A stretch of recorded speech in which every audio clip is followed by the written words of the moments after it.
আজকের প্রধান অতিথি সারা বাংলাদেশের লাখো কোটি সর্বস্তরের জনতার প্রাণপ্রিয় রাহবার সাহিত্যের তন্ময় হযরত উলামা ইকরাম দায়িত্বশীলবৃন্দ, স্বাগত ভাই ও বন্ধুগণ। আওয়ামী লীগ করেছিল পুলিশ আমার, র্যাব আমার, বিজিবি আমার, সরকারি অস্ত্র আমার, সন্ত্রাসী আমার, সব আমার ঠেকাইকে টার্গেট নিয়েছিল 2041। 2024-এর 5ই আগস্ট ইন্না বাতশা রাব্বিকা লাশাদীদ, আল্লাহর ধরা বড় কঠিন ধরা, ভয়ে ভয়ে ভয় না ধরলে কিন্তু ছাড়ে না। আল্লাহ ছেড়ে দেয় না।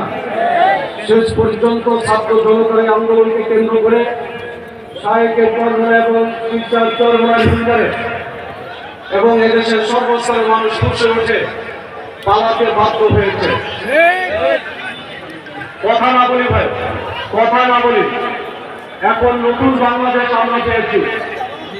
এই গণ অভ্যুত্থানে ছাত্র যুবকদের সবচেয়ে বেশি ভূমিকা ছিল। এই ছাত্র যুবকেরা পরবর্তী বাংলাদেশে দেওয়ালে দেওয়ালে লিখতেছে নতুন বাংলাদেশ পেয়েছি, নতুন ভাবে গড়তে চাই। এই স্লোগানটা খুব সুন্দর লাগে, নতুন বাংলাদেশ পেয়েছি, সংস্কার আনবো।